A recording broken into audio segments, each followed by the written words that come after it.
you all doing? It is Thursday, August 22nd. Just wanted to throw the date in there for the people that have been asking me. So I've been missing for a couple of weeks, and we are back tonight with a different topic. And before I get into everything and anything, let me just get this out of the way. Whatever groups I have available are right up there online, and anybody that needs to get in touch with me can go directly to philquinn.com. So, and I have these stupid Invisalign in, so just bear with me tonight. So tonight, I want to start this off because I was a little hesitant to talk about this topic because for a variety of reasons. But most importantly, I just want to say, in no way, shape, or form do I communicate with animals, okay? I am not a pet psychic. So there are people out there, and that's specifically what they do. I want to discuss this topic because a lot of people have asked me about it. Hello, Kathy Henkel. I haven't seen you in a while. Good to see you.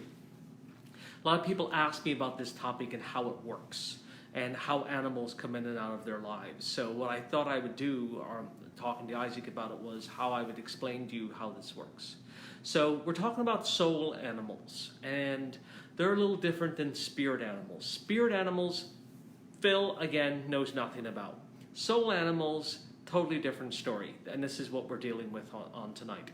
So, and again, I'm just going to say this here, I am not Dr. Doolittle. So, I do not communicate with animal souls. However, if your family member brings them through, I'm able to see them. So, what's a soul animal and what's the purpose of it? So, the best way I can do that is just describe to you in, again, my own life, how this works. So, I've always had a dog, one form or another, and they've always come in and out of my life. But my first true interaction with a spirit animal was one of my first dogs, and it was a French Bulldog. And when I was walking by the window, I heard this voice say, "Hey." So, right? And I'm thinking to myself, oh, there's just no way. So I know nothing about, I wasn't even looking for a dog. And I walk by several windows again, and I hear this little voice say to me, "Hey." And I look down, and there was this tiny little black and white French Bulldog. And he was the cutest, most adorable thing I've ever saw in your life, blah, blah, blah, blah, blah. So I end up getting this dog. And this dog came into my life at the beginning of my sobriety. And it helped me through so many different stages of my life. Until one day, this dog decided that I was no longer needed and went to another person.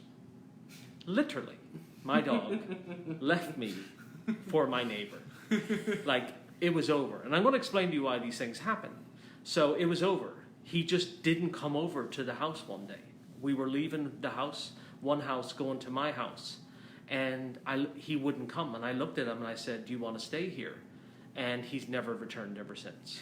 So, how do soul animals work and why do they work? Let me just explain it to you. I'm out on my mower again. There's been a lot of mower talk here, but I'm out on my mower again, and I'm mowing away. And I said to everyone prior to this, maybe months ago, how I got a new dog. I was compelled to go to the pound to go get or go look at a dog.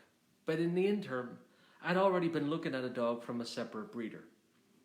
But I was compelled to go check this out. This was going on for days on end. Go to the pound, go to the pound, go to the pound. And I'm dodgy for pounds, man. I just don't know. So I decided this one day that I'm going to go to the pound and I'm just going to go wing it because there was a dog there that I wanted to see.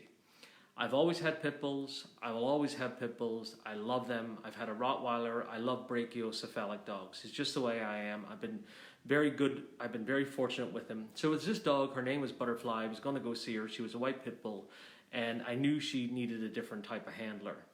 I go meet this dog, and she's very super hyped up. And it just doesn't work out. I could tell the dog was too damaged. And I leave there and I say to myself, why on earth was I feeling so compelled to go to this pound to go find a dog if there's no dog there? Phil, what's the matter with you? So the next day I say to myself again, let me just go look at her. And maybe she just had an off day. So I go back And again, I'm compelled to go back. And I see her again. I see Butterfly. In this stage, she has a huge gash in her head. So I know this dog has been overhandled. And I'm absolutely sure this is not the dog for me. Because I'm not even looking for a dog, but I'm compelled to get a dog. And as I'm leaving, I look down, and there's this little princess with her head down on it. And I instantly knew this dog was meant for me.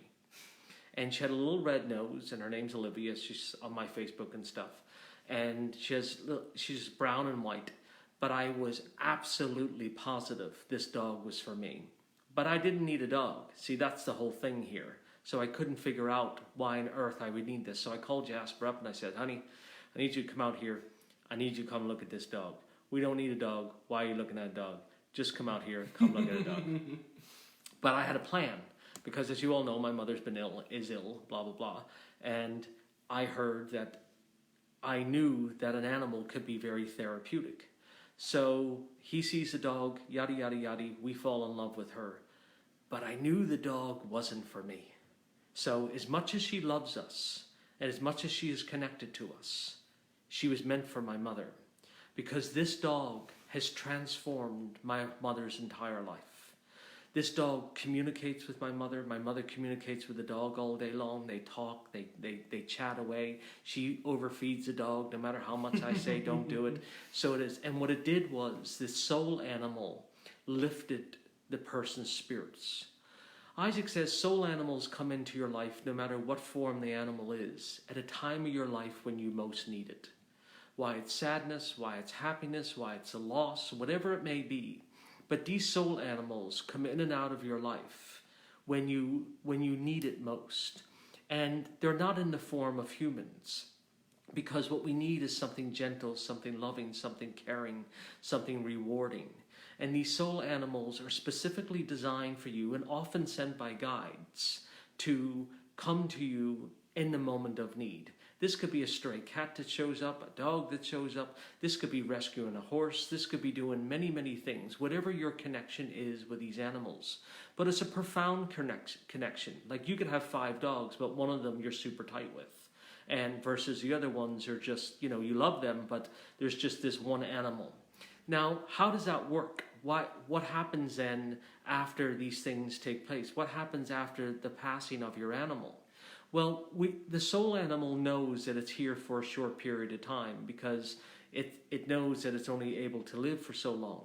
During that time, hopefully it's gotten you through the loss of someone, a marriage failing, a marriage succeeding, whatever the situation may be, from the birth of the child until the graduation, however length it's there. But it's through a very significant portion of your life. What will happen then is the soul passes over to the other side and remains there. And then, should you need this again, should you require to have the soul animal come back to your life again, they can reincarnate. And what they do is they come back again as either a dog, a cat, a horse, a donkey, whatever your situation is. Reptiles, and yes, there's lots of people that identify with reptiles. So, and these soul animals will come through to get you through it. So that is their main purpose, is that not only does our guides help us, but they also send living beings to help us. And when it's not the form of a person, then it's the form of an animal. So, and the animal aspect of it is the closeness. So, and that's the best way Isaac describes it to me, is unconditional love.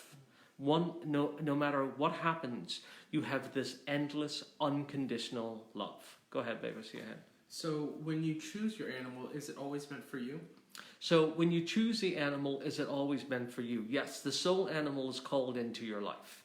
So, it knows that at that particular time that it's meant for you. It knows that it's coming into your life or it's exiting your life at a time because you're either better or it's time for the other for the soul to pass over. Go ahead, honey. Do we set up an agreement with our soul animal in our contract to meet us there on Earth or here on Earth? So do you set up an agreement?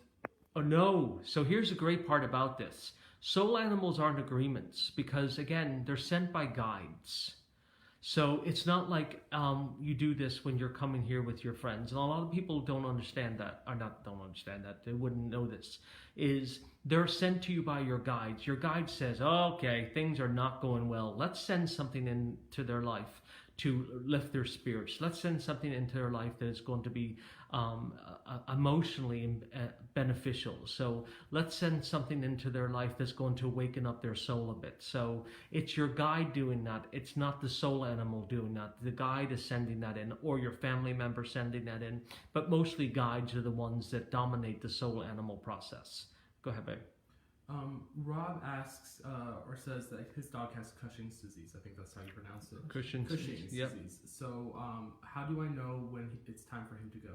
So here's the other thing too about, and this is a great question people always ask me is, Phil, I have trouble letting go of my soul animal. How do you know when it's time to go?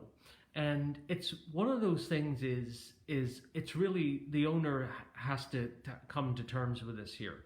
For me, I can always tell with the animal. I always know, I'm like, okay, we're not going to go through this. We're not going to push this here. I'm not going to make you suffer. Because remember, this soul is going to reincarnate again back into your life. So if you lose your animal, your soul animal, and you wait X amount of time, it doesn't have to be long.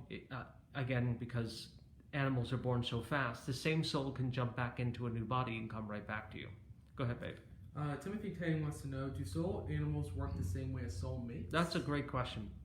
So for some people, soul animals are their soulmates. There are people out there that do not require the relationship or intimacy of another person. Their animals are their lives. So they are their soulmates. So in a way, it depends on whatever path you're living. Because remember, not every one of us came here to have a soulmate or have this relationship that is glamorized in Disney.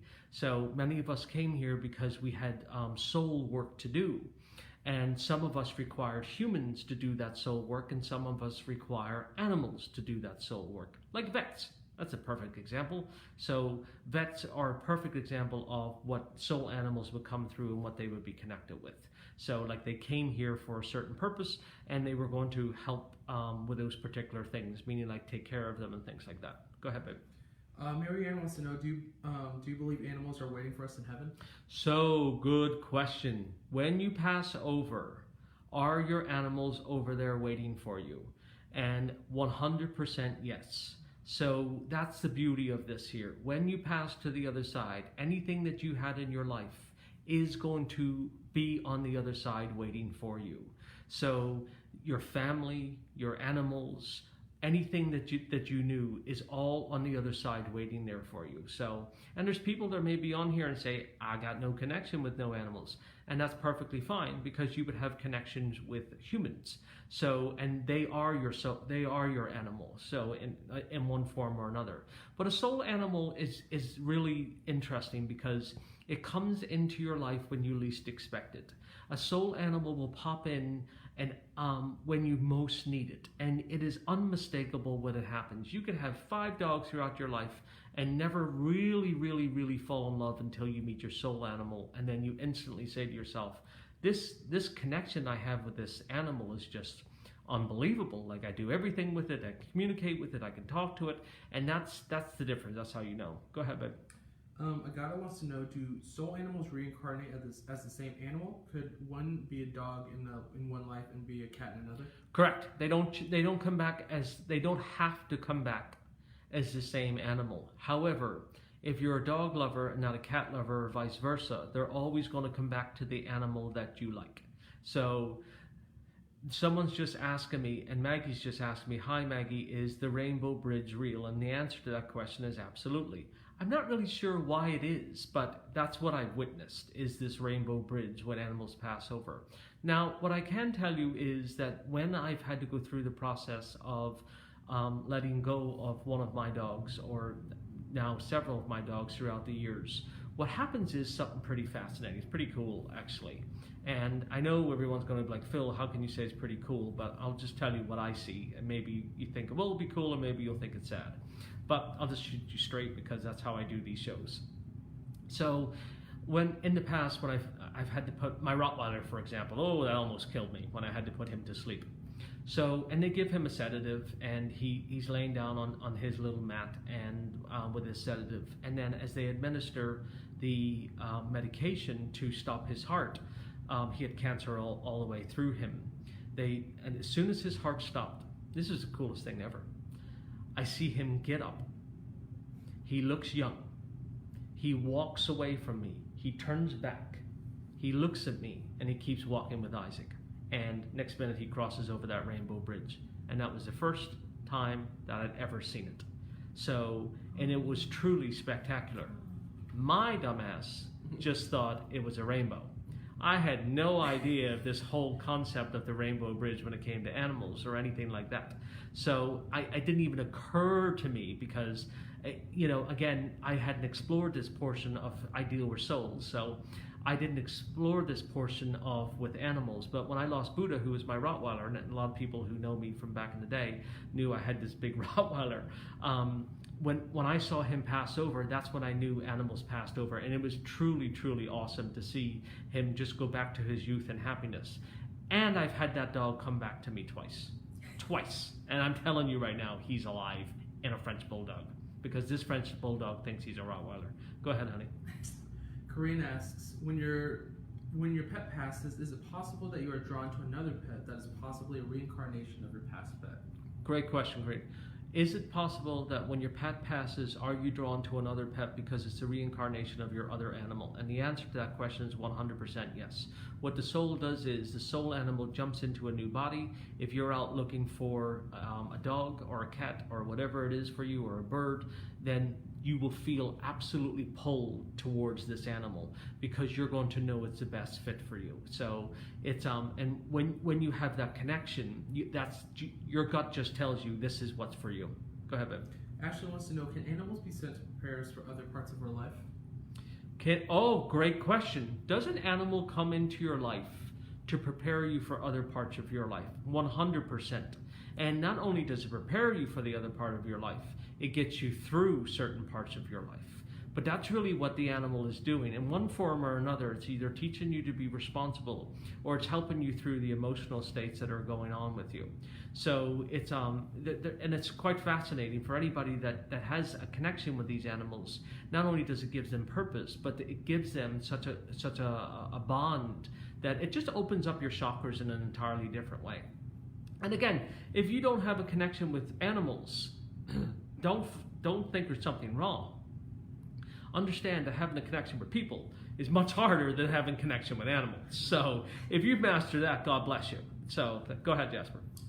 How do our guides choose our soul animal? Do they search for just the right characteristics? How does our guide search? So your guide chooses your soul animal based on your needs at that particular time. So, and based on whatever needs that you have, if you live in an apartment, if you live out, blah, blah, blah, blah, they're going to know what type of animal to be able to send you. They're not going to send you a Great Dane if you're living in a tiny place. So they're going to send you the soul animal that you need and that you best are required. Do animals come through in readings? Sometimes. I cannot call animal souls. If your family member brings them through, then I'm able to see them. So sometimes, like last Friday, I did my groups. I do a group here every Friday. And I'm sitting here and I look down, there's a big ass cat sitting next to me. And I was like, what is going on here, Phil? And then eventually I had to say, I'm like, look, and I have to say this here, because I think it's ridiculous that I see these animals. And as soon as I said it was the lady sitting right next to me, it looked like a Maine Coon. That was the best way I could describe it. Upon waiting for us in heaven, do they know you'll be reunited with us? So yes. So anybody that's crossed over to the other side also knows that we're going to be crossed over, and meaning that we're going to be reunited and that we're going to be reestablished with our families. So they are. Go ahead, Jasper. Lori says, I feel now I have a soul dog, Ricky. But she's a rescue, and I believe that she had a tough life until she found me. Why do you think it took so long for us to come together?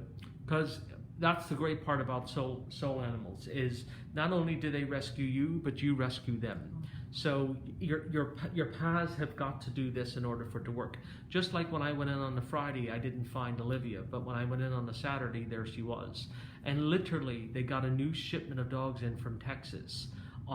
the day that I left, and then there she was the next day. And I'm telling you right now, when I saw that dog, I told him, I said, I found my dog, here it is, she's our animal, she's coming home with us. And it was instantaneous love, and that's really how it works. It's that simple. So and also that cool. Go ahead, babe. So Caleb has a stray cat. He says, "Hey Phil, I have a stray cat that shows up on my doorstep every morning a couple of times for the last 2 weeks. Is this some sort of sign or some person's random pet running around?" So when a stray cat shows up, or when animals show up, they are signs in communication for the other side to communicate with us. So, and what it is it's showing us affection, it's showing us a hello, it's showing us something very simple. It's just, it's not always necessarily a sign as much as it is, well, it is a sign in many ways of just saying, hey, how you doing?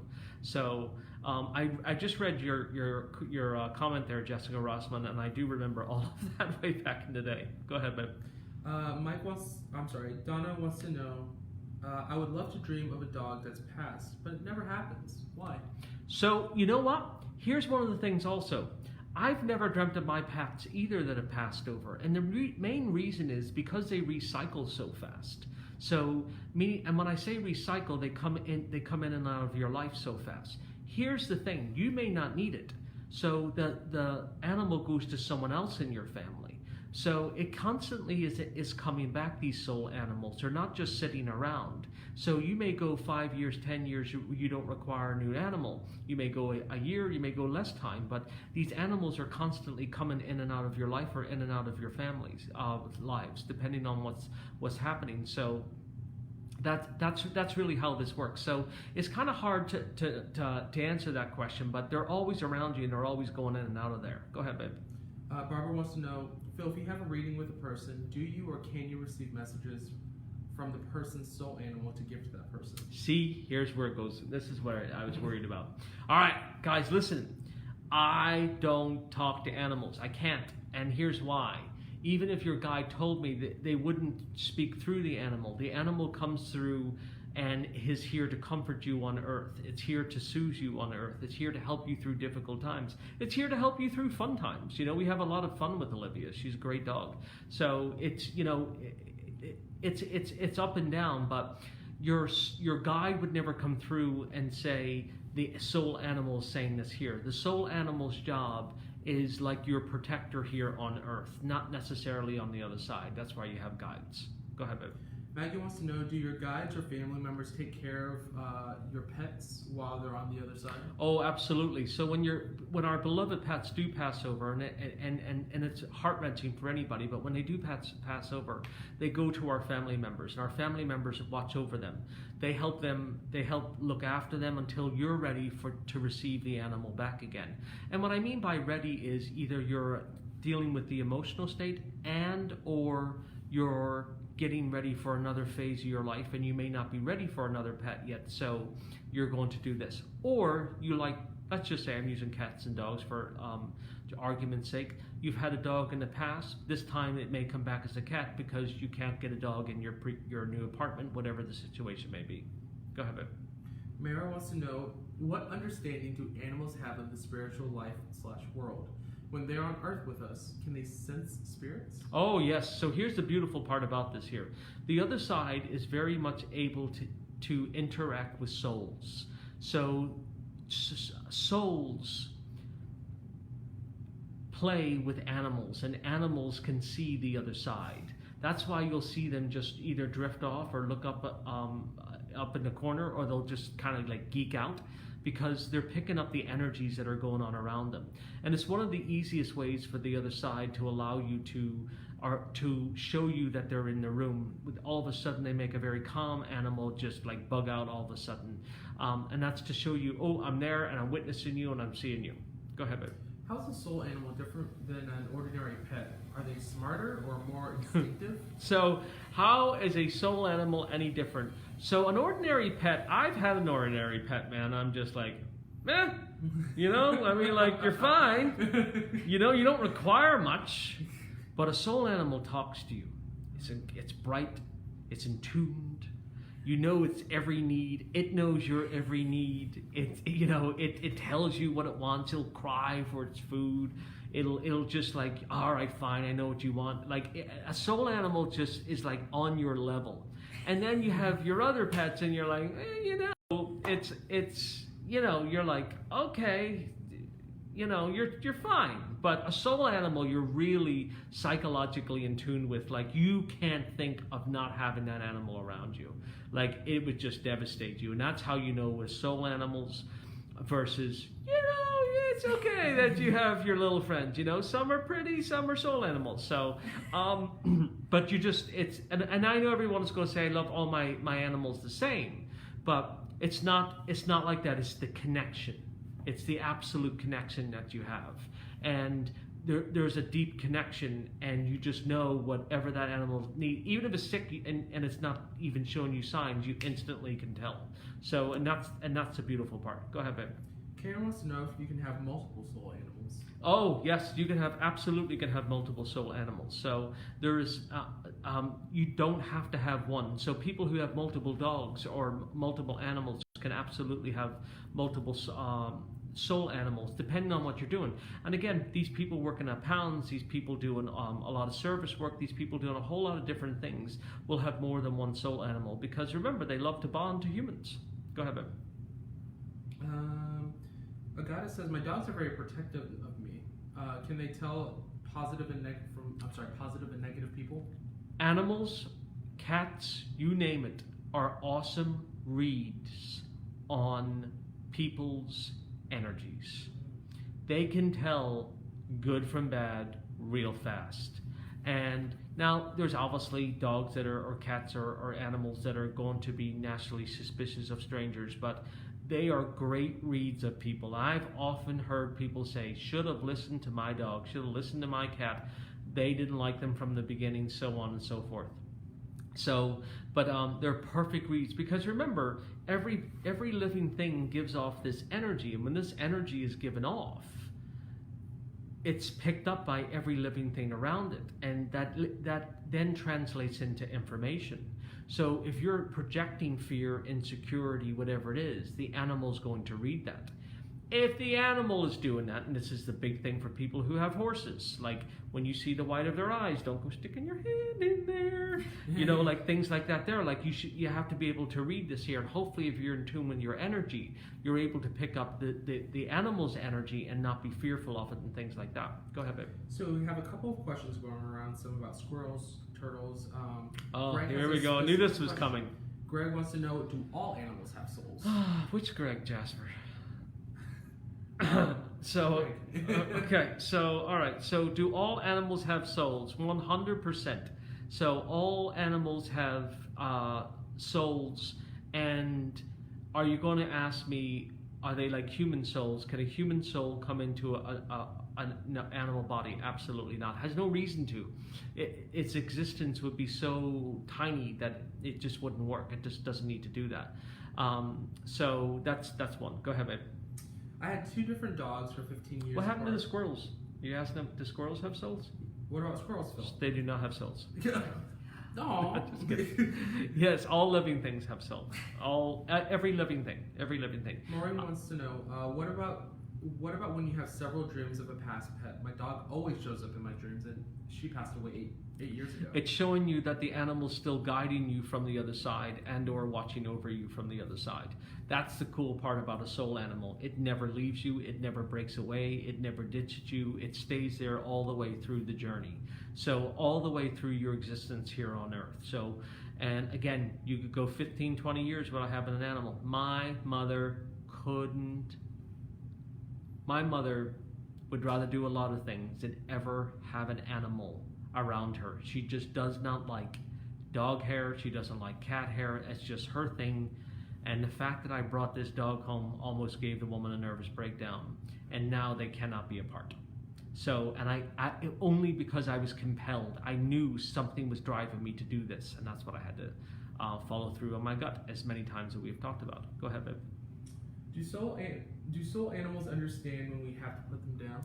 So, do our animals understand that when we have to put them to sleep? 100%.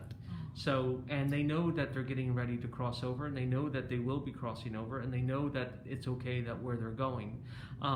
Do they want to leave us? No. So that makes the situation hard. But they don't want to leave us, but they know that once they cross over, they're able to come back again at any time. And that's the one thing that you all have to remember for anybody that's caring for sick animals, that they will come back to you again. They'll come back in a different vessel.